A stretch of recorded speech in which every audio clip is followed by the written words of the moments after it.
All right, so what we're going to do here now is since everybody, hopefully at this point, so now we actually get to start programming because last week I couldn't make the assumption that you had idle installed on your computer, or Python rather installed on your computer, or that, but now I can because you've been to your first lab. And if you don't have Python installed on your computer, or you don't have an account for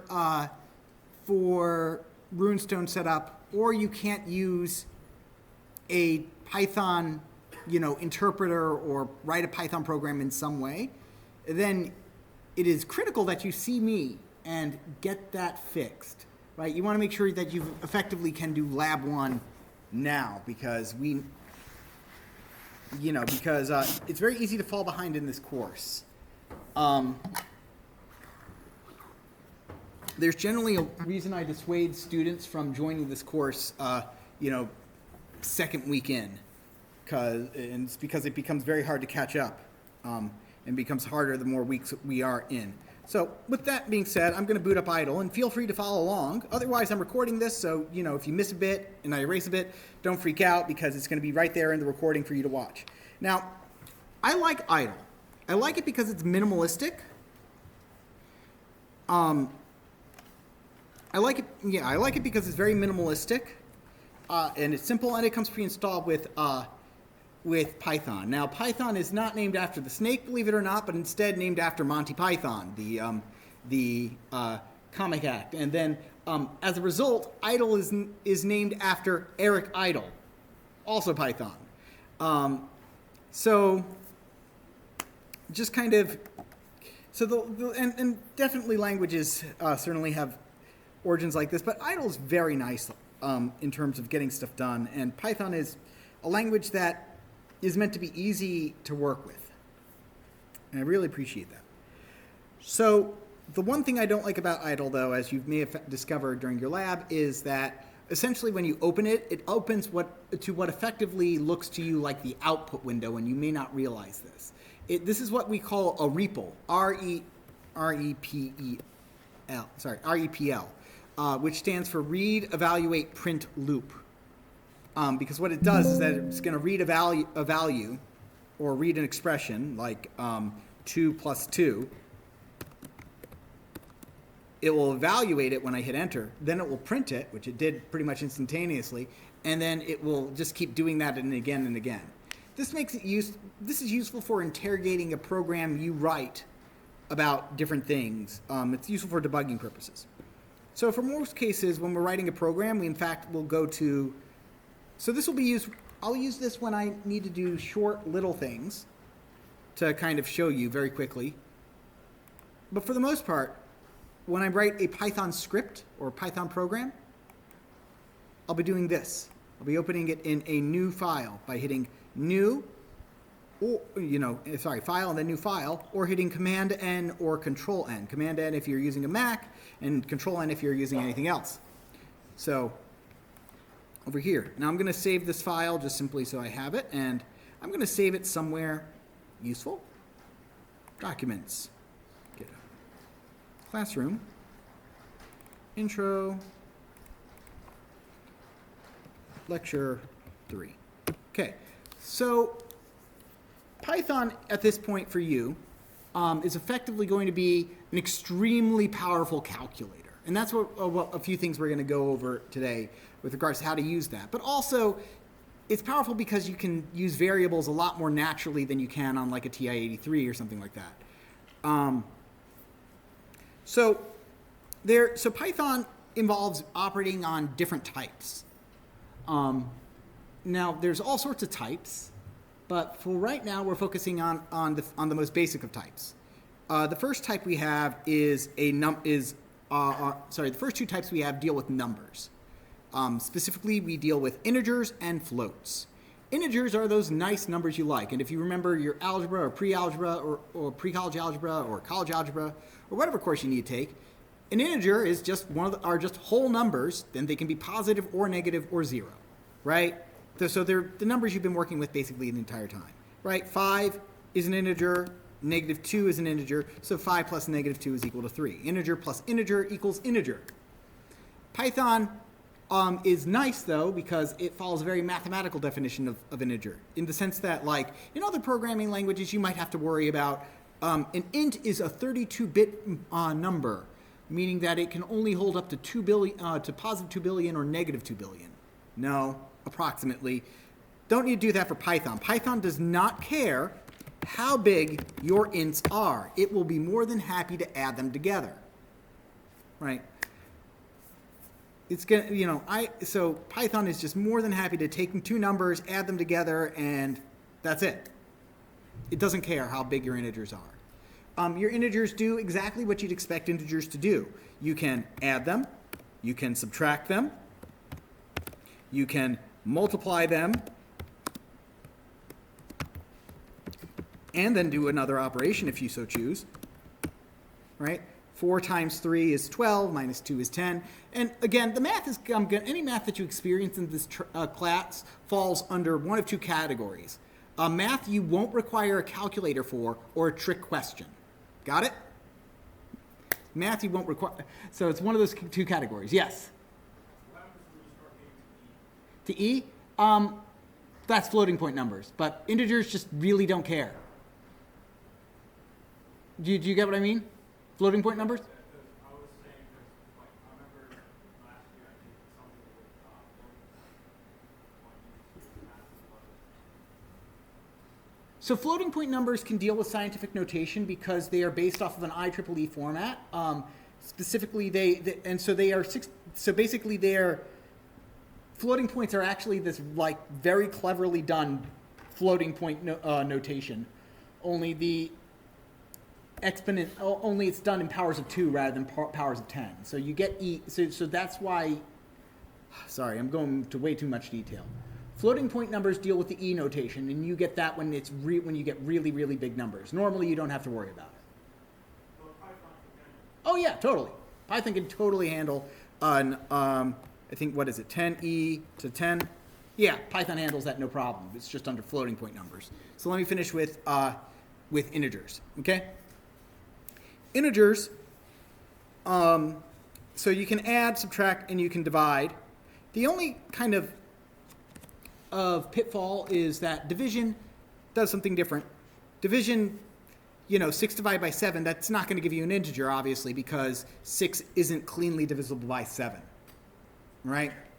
Similarly, though, like 15 divided by 5, you'll see when we look into floating point numbers in just a second, that doesn't give you 3. It gives you 3.0. Division, it assumes, is going to be messy, right? It's going to involve you having to split apart you're going to have fractions of numbers, and so it will render it as a decimal. But for the most part, integers are not scary. Floating points, believe it or not, floating point numbers, despite that side conversation we just had, are not scary as either. A floating point number is just simply a number with a point in it, a decimal point, and it just floats around wherever we need it, right? 4.5 plus 5.5. Also, Python doesn't care if you mix them, right? They're allowed to mix. 10.5 plus 1. You don't have to do 1.0. It's automatically, if it sees a floating point number, it's just going to go ahead and automatically change. So if it sees an integer and a float, it's automatically going to convert it to a float. So you can just deal with it like that. No problem there. So let's go ahead. So we've got our add. So once again, we've got our add operation, and we've got our multiplication operation. Well, that's 10.5 times 4, right? No worries, nothing astounding over there. So a couple of, so first we're going to go with, so now we just have to add some notes in and I'm going to do this in increasing complexity. They're not so hard, and I do go over this in the video, but these are the things to be aware of. First off, complex expressions, right? I'm creating these expressions over here, but most of these examples I did, and most of the math you're going to be doing, is, essentially a single step over here. But sometimes we have to plug in an equation, right? And that's pretty easy because you're just plugging it in, but do you have to keep anything in mind? Well, you just have to keep orders of operation in mind. That's it. And the order of operation is pretty much the exact same order of operations you've been learning the entire time, right? Parentheses first, right? So let's look at our previous example. We had 4 times 3 minus 2, right? The 4, we do multiplication first, then we do addition, subtraction, right? However, if I were to put parentheses around a pair, it's going to do that parentheses first, right? Just like any algebra you've been learning so far, right? 4 times 3 minus 2, 3 minus 2 is 1, so it's 4. As opposed to if I did without the parentheses or with the parentheses around the first pair, it would be 12 minus 2, right? Parentheses matter, order of operations matter. However, the order of operations for everything works exactly in the same order.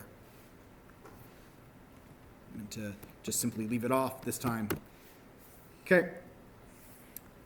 Now, so that's not too hard. So you might go, okay. So yeah, so PEMDAS, parentheses. So we do parentheses, then exponents. Wait a second, how do I do exponents? Oh, right. I do exponents like this. 5 squared. That should give me 25. Gave me 7. Now, so this is our first kind of just, this is doing something weird here called a XOR. You do not need to know about XOR quite yet because it deals with something called binary arithmetic. It has to do with it's doing an operation on individual bits, and this effectively is, and because this is an odd number, that what I just did is effectively 5 plus 2. So simply put, the caret has been used as the notation for XOR in computer science for a long time, and nobody's going to change that. So you don't do exponentiation like this. Exponentiation actually does use an operation that does make sense. You use 2 multiplication signs, right? Because if you think about it, exponentiation is just kind of a super multiplication, right? Doing things to an exponent is right. 5 squared is 5 times 5. It's a multiplication operation. Similarly, if I were to do 5 to the 5th power, that is 5 times 5 times 5 times 5 times 5. 5 fives, which is going to be 3,125. And again, Python just doesn't really care about, how big these things get. It has no problem just churning out these ridiculously large numbers for you. Okay? So exponents so we know PEMDAS, parentheses, exponents, and now we know how to do exponents. It's not that hard. I'm not going to throw a trick question at you with the caret on the exam. This isn't something to worry about. This is a super easy syntactical thing. Okay? Now, the thing that I do throw on the exam is this. We have two division operations. So the first is this. It is division as you've done basically for a while now, which is 15 divided by 4 gives you 3.75, right? Or let's look at another one. Let's look at 10 divided by 3, right? Then that should be 3 1/3, right? And you'll note a bit of an oddity where it goes 3.3333335. We'll get into that into a second, okay?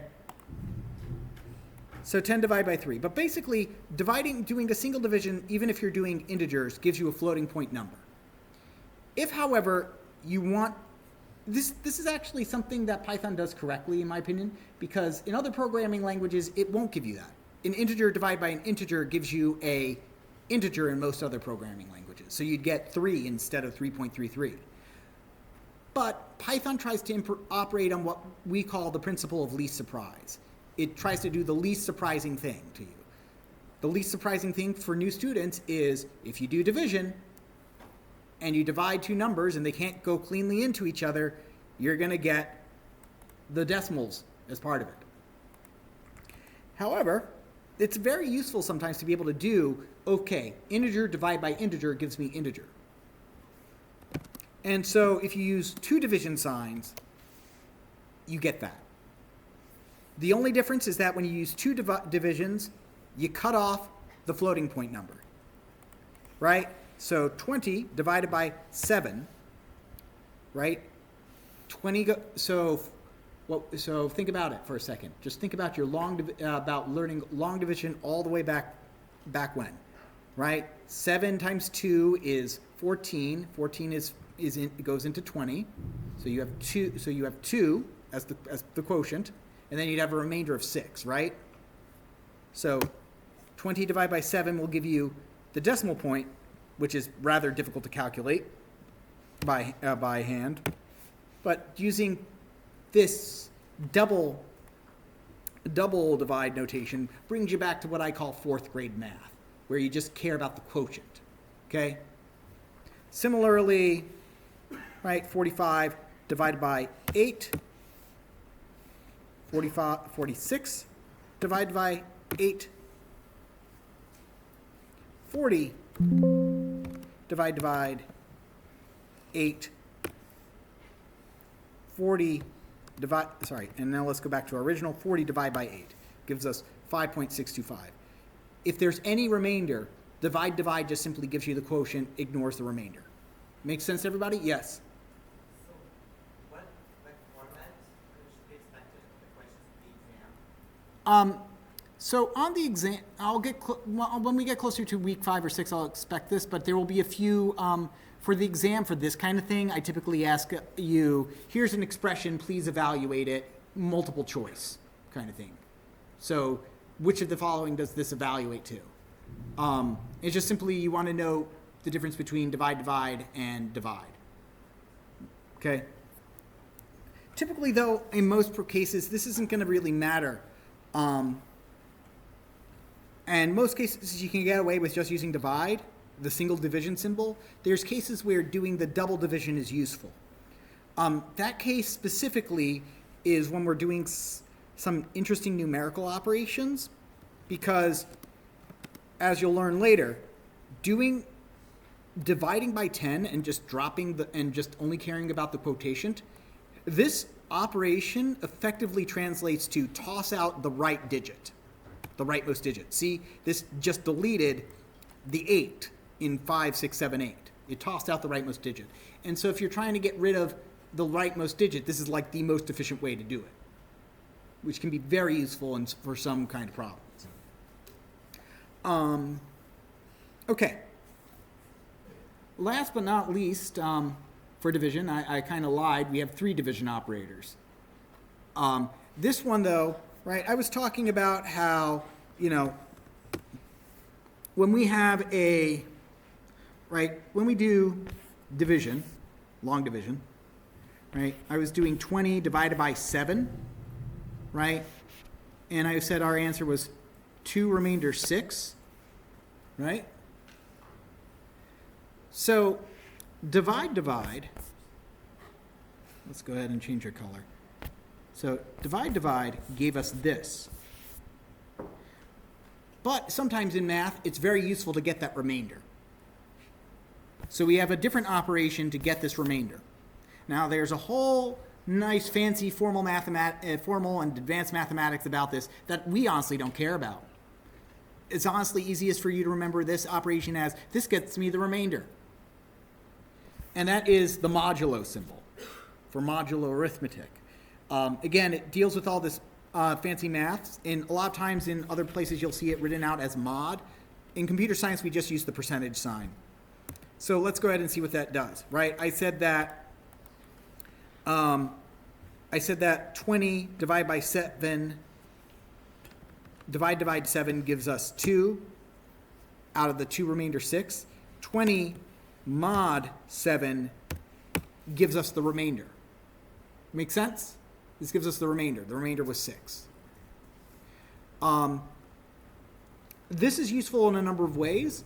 Oftentimes we care about odd versus even or for problems, and so we can use modulo 2 to figure out if something is odd or even. Another thing, as I mentioned, this is a very efficient way to get rid of the last digit. Similarly, 5, 6, 7, 8, mod 10 is a way of getting rid of, is a useful way to get rid of everything but the last digit. This is more of a way to be, to just kind of, sorry, this operation is something for you to be aware of now, as opposed to master it. You'll learn how to properly use it and when to properly use it as we go. It is just simply I just bring it up now so you know it. And also because where does it go in order of operations? It's a division operation. So it goes in the PEM, it goes in the M of PEMDAS, right? Multiplication, division. Okay, now now you asked me something earlier about the exam, about the divide and double divide, and I mentioned something about how my math is always going to be either super easy or a trick question. Here's an example of a question you'll often see, something you might see on the final exam. Sorry, not on the final exam, on the first exam. Okay. So here's a pretty big, so here's one. 234 divide mod 500,000. Now think about this for a second. Modulo just gives me the remainder, right? So let's think about the division first. What's 234 divided by a big number? A number that's much bigger than it. It's 0. There is no quotient there, right? And so the remainder is everything. So that's what I mean when I say the math is either really is very simple or it's a trick question. Right. Similarly, in a very similar vein, if I were to, you might otherwise see on the exam, similar to that, small number divide big number. Doesn't matter, 0, because you can't divide it, or there is no quotient there, right? So those are two numerical types. Okay. Now, floating point numbers have some interesting quirks to them, but for the most part, they're pretty good, right? And they work exactly as you'd expect. It's like 5.2 times 5.5 gives us 28.6, right? And 1.0 plus 2.0 gives us 3.0, exactly like we'd expect. And again, floating point numbers have no surprises ready for us. So when we add 0.1 plus 0.2, we're going to get the completely expected result of 0.30000000004. I don't think I did enough zeros there, but you get the idea. Why in the world is this? There's an entire giant thread on Stack Overflow about this kind of peculiarity. But the long and short of this is that floating point numbers, as you learn in 2107, follow a, let's see what it is, IEEE floating point double. Internally in your computer, your floating point number follows this very documented thing, double precision floating point number, which is used to show how we kind of encode these things. And it encodes any floating point in a scientific notation. You do not need to know this now. This is completely irrelevant for this class. I mention it so that you can be aware of the fact that this exists. And what it does is that, and to check it out if you're interested, and what it does is that it has all these bits, binary digits. In other words, it's working in powers of 2, which, again, you're not expected to know yet. It's got a sign, it's got an exponent, and then it's got a fraction. It's got its own scientific notation. What you should understand by this is that your computer counts in base 2, binary, right? You probably heard the term, bit, or a bit, like the original Nintendo machine was an NES computer, or most processors these days are 64-bit systems. A bit is short for binary digit. right? As opposed to our digits, which can range. So if I have 3 digits, right? If I have a 3-digit number, it can range in values from 000 to 999. If I have 3 bits, well, my only choices for bits are zeros and ones, with the values being thus. This is 0, this is 1, this is 2, this is 3, this is 4, right? And there's a lot of math behind. There's a decent bit of math behind it, but the point being is that a 3-bit number cannot really do. It can only has 7 possible values as opposed to 1,000. But your computer uses bits because they're easy to build, and we need easy to build as things get, kind of atomic sized. So as a result, basically, long story short, your computer uses a different counting system than we do. So in order for us to take a floating point number, or any number, we have to convert it into this floating point, into this binary system, its number system. For integers, there's no issue in converting that. For floating point numbers, we have to convert it into this scientific notation, which introduces some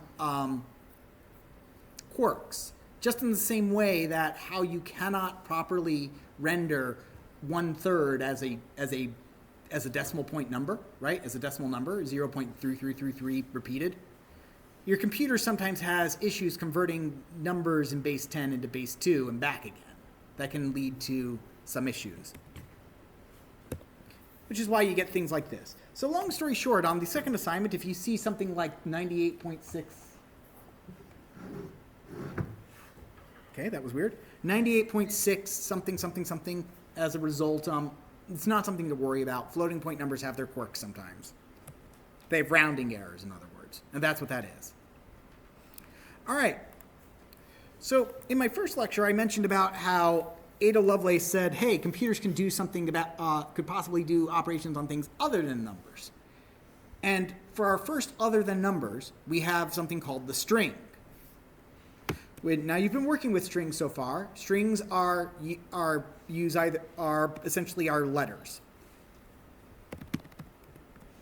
Right, that's a string.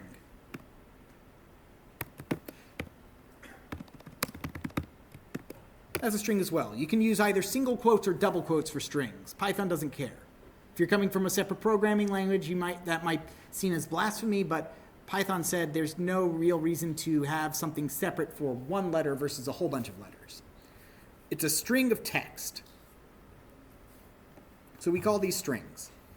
Now, strings can be as long as we want them to be or short as they can be. The shortest string possible is what we call the empty string, which we just open it and close it.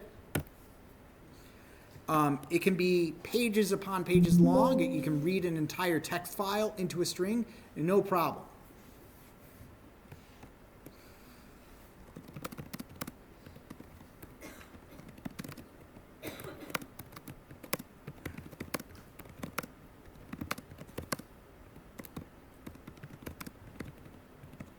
And did I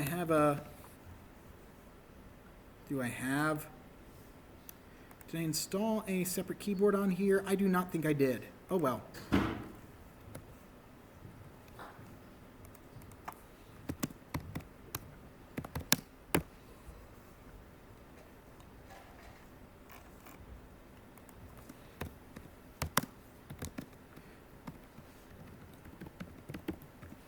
What is he doing now?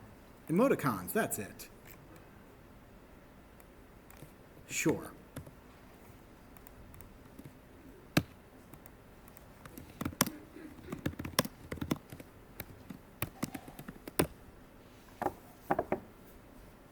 So, fortunately, Python decided to move on to basically say, hey, any text you render is perfectly valid, which leads to some amusing results, right? You could, you could easily say, do an equation like x is equal to 5 and then say 2 times x, right? But you could also say unamused face is equal to 5. Oh, you can't do it like that? That's right. There are rules. You can't do it. I wish you could. Wait, can I do Can I? No, you can't use it. Darn. Wish I could. You can load them into text. You can't just unfortunately, you can't use them as characters. I think there is a way, there's a hack to do it. It slips my mind and is not important. But you have these characters. It can use any character whatsoever. Now, once again, your computer really what it's doing is that it's translating these into zeros and ones. It's storing everything in here as a number. This includes the letters. Every single number has a numerical value. You are not required to memorize it. But like, for instance, here I can tell you that 93, the letter value for 93 is the bracket. For 97, it should be lowercase a. All right, every number has a numerical value. Sorry, and we can play. We might play around with that later in the semester when we work with encryption. But point being is that this essentially is a big string of is just a big block of numbers, number after number after number after number. Each number is just simply rendered into a form that's useful for us to read. Now, strings are fun because you can also do operations on them, just different operations. We can plus add strings, right? So one string plus another string, take a look at this. We can plus add strings gives us, we can add strings. Notice it didn't add any spaces in there. Why? Because there aren't any spaces. It's just gluing two strings together. The plus operation when you have a string plus a string is something we call concatenation. Plus, so when we do numbers, when we add numbers together, it's going to work exactly as you plan. For strings, string plus string is equal to a longer string. We're just gluing them together. The formal name is concatenation. Okay? What about this?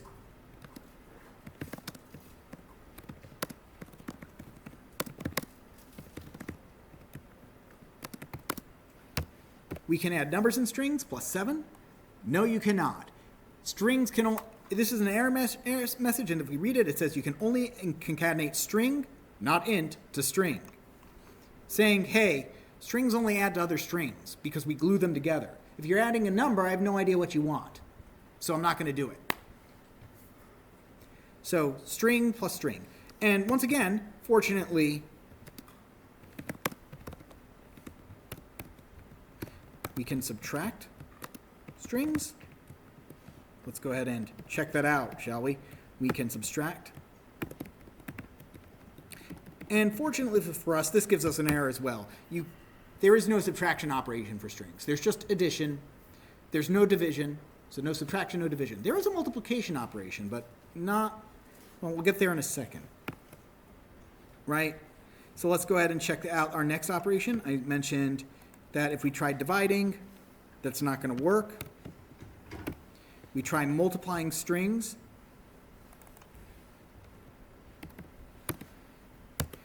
That's not going to work. There is one operation that does work besides addition for string. Sorry, and that is multiplication, but it's this kind of multiplication. And remember, Python does the least surprising thing. Or actually, let's do this. Ba plus na times 10. So again, we're going to do the least surprising thing. So order of operations still is in effect. We see a multiplication sign. We do that before addition. And the least surprising thing to do when we see a string times a number is to do what's called repetition. So here we get banana. And what it is that, let's go ahead and just simply make this a bit easier to see. We've got banana, if we do it like that, BA plus NA times 2, right? Let's look at it isolated. NA times 2. Now, So the least surprising thing for a string, to be done with the string here is to replicate. Yes. Why do we get quotes? Why do we get quotes? Normally, there's no quotes. Yes. Why do we get quotes? Here's to show that it's a string. If just registering quotes, oh. Just to show that it's a string, as opposed to, because you want to be able to tell the difference between this and this, right? So that's the reason why we get the quotation marks around it. We want to tell the difference between whether or not it's a numerical literal or a string literal, as we call it. It's a good question. So those are the three data types we really care about for right now. Yes, I see a question.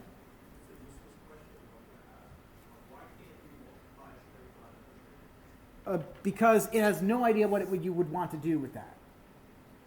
There's not a least surprising operation for multiplying strings together.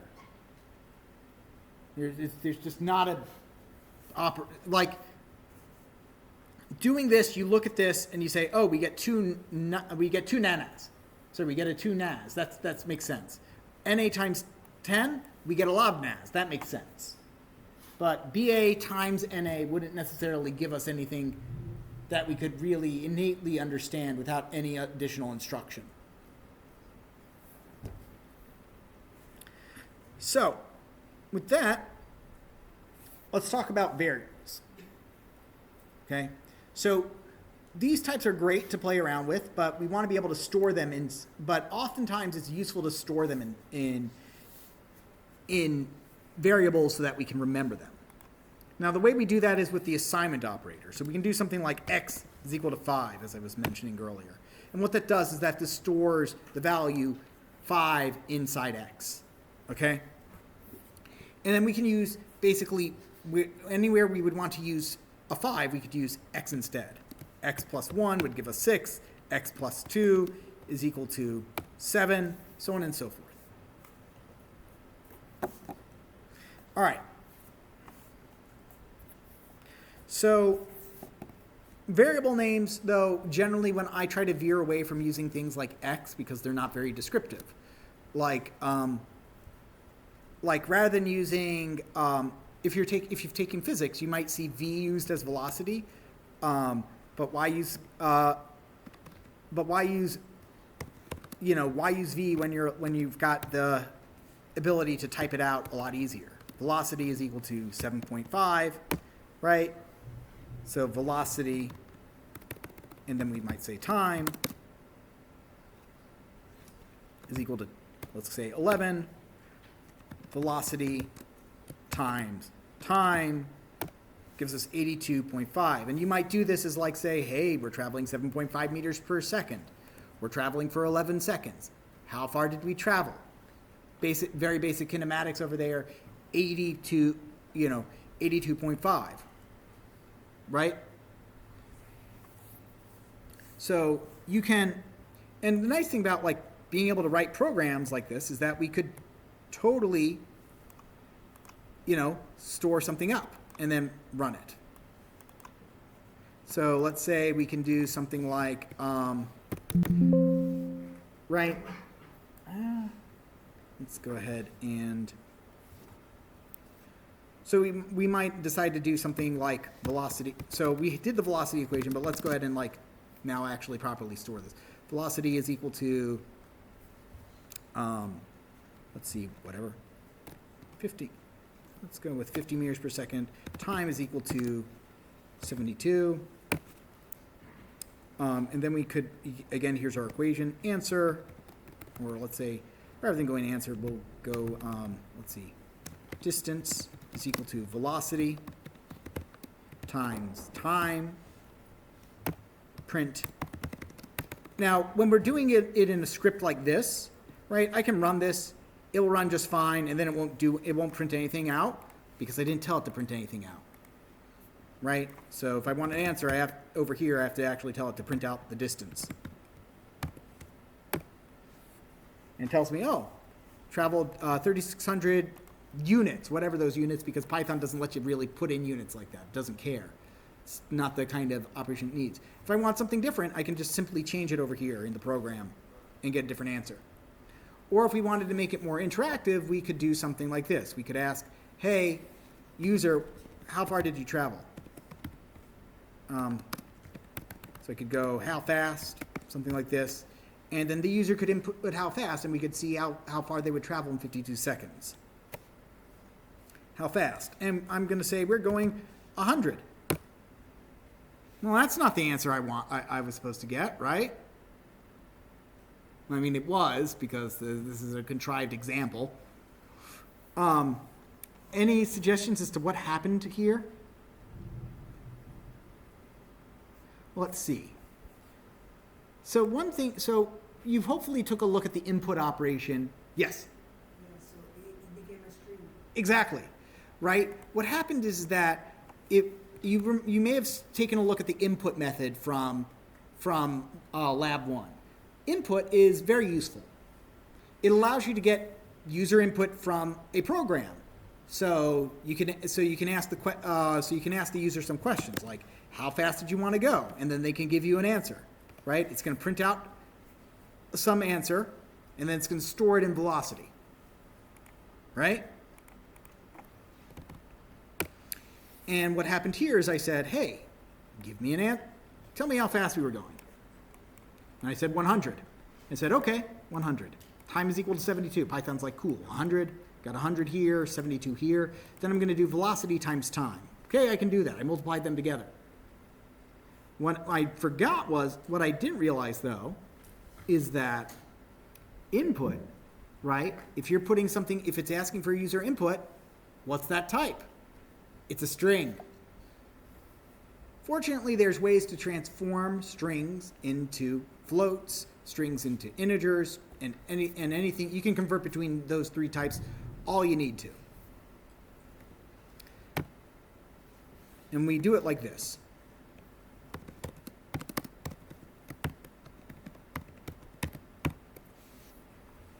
And so this we are going to come back to in just a second, because we just introduced a whole lot in 3 lines. All right. So first off, this is what we call the assignment operator. And as I mentioned in my previous class, let's see how we're doing on time. Taking a bit longer than I normally take on this, but that's okay. In the previous class, we did something. I showed you there was basically a way that maybe we used to, you want to think of this as an arrow. We're taking something on the right and storing it in the value on the left. Great. But first off, this kind of looks like in less than negative 5, right? And if I tried to do like this, this would definitely look like less than negative 5. Trying to draw an arrow like this gives me less than or equal to, right? And then, some languages used to use this, but these days we just use this because we often say 5 is equal to 7. What we're really doing, x is equal to 5. What we're really doing over here is saying 5 gets stored in the value x. Or so we're taking in the variable x. The value 5 gets stored in the variable x. So, now when we set up this to be some value, right? 5 times 100, 5 times 1,000, no problem there.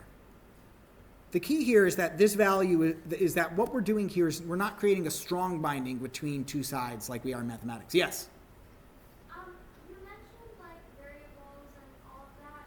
Can Python work in reverse? Like, can Python find a variable? Like, would we use like f of x or something to like find x or no? That gets into functions, but yes, Python has functions. Python has functions, and we can, and if a variable is given a value, you can inquire what its value is. Okay. Here though, what we can do is we can do x is equal to 6, and now we've stored a completely different value in x. Right. The thing on the right gets stored in the variable on the left. Okay. Now, the next important part.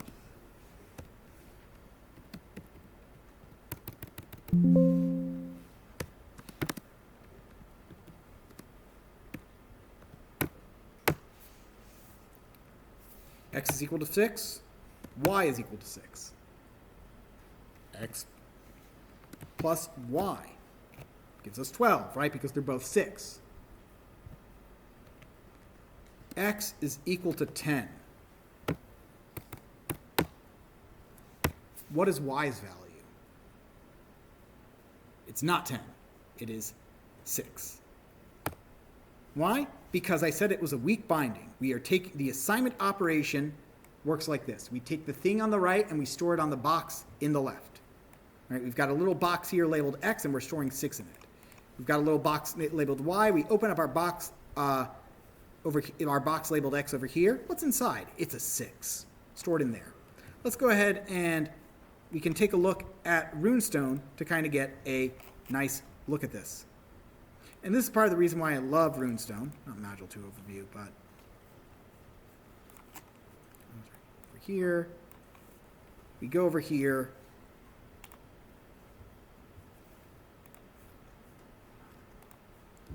We can see this happen one line at a time.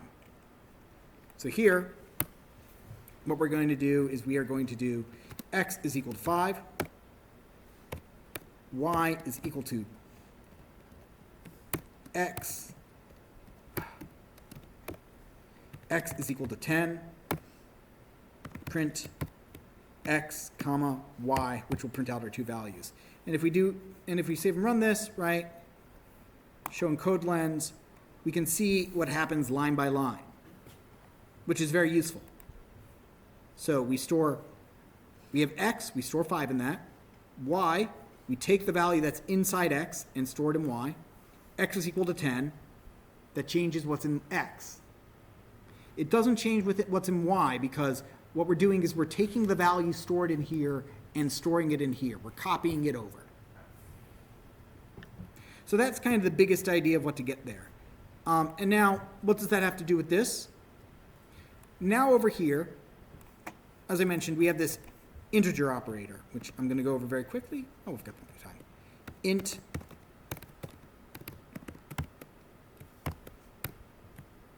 (72).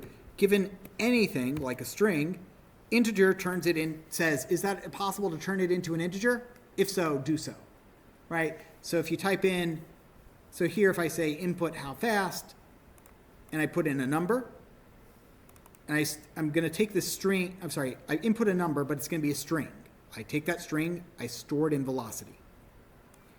Then I take that string, and I try my best to convert it into an integer. For instance, if I say apple, how fast, and the answer is apple, it's going to yell at me saying, you can't turn apple into a base 10. You can't turn it into a number. Makes sense, right? It's a string. It doesn't know what to do with it. Similarly, but if I run and give it a good value, like 5, it's going to say, okay, we've gotten the string 5, right? And we're going to go ahead and take that, then we're going to take that value, and we're going to store it in here.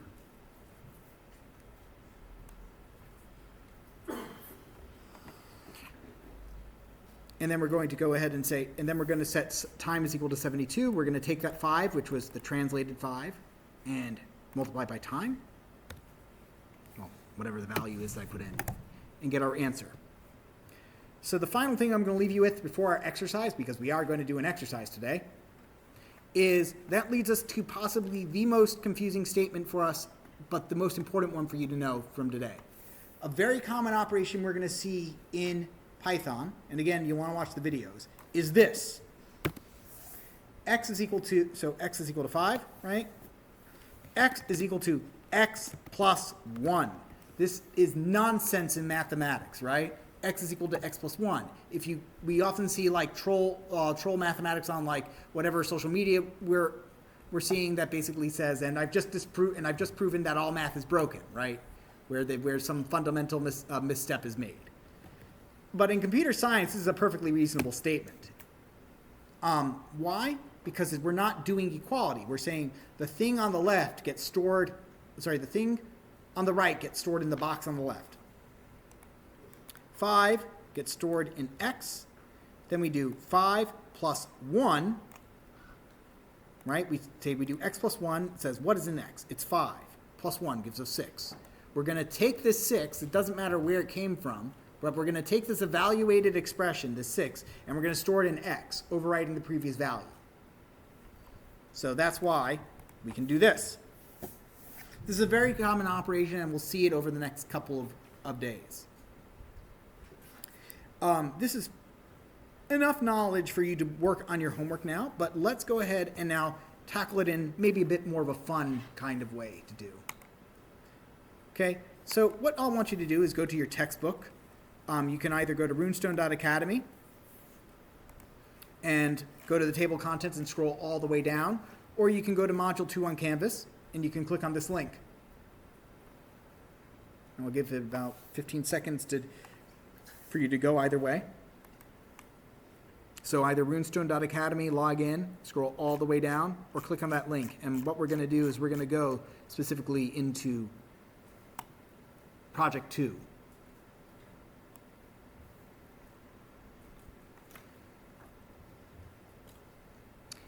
And your goal is to just play around with this for a bit. What is this, though? This is going to be the focus of Lab 3. We're going to go into much more detail on this on Lab 3. And we're also going to be using it in Lab 4 and 5 and on the exam. But it's something called Turtles. Turtles is a framework for drawing very basic graphics. And it's kind of very intuitive and easy to understand. Okay, so let's go ahead and run it, and I'll go through it, and you'll see how easy it is to understand. And notice all the nice comments on here, right? Comments are a bit of code that the computer won't read. And it did this very basic drawing. Import turtle. That just simply says, let's get ready to use the turtle library. This is the one magic line, the one line where it doesn't make any sense necessarily, and it's the one line you have to kind of memorize to work with turtles. The left side of the equal sign is not magic. It's just simply saying this is the name of the we're creating a variable to hold the turtle in. The magic bit is turtle.turtle. Note the lowercase and the uppercase. The cases matter. Lowercase turtle, uppercase turtle, open parentheses, close parentheses.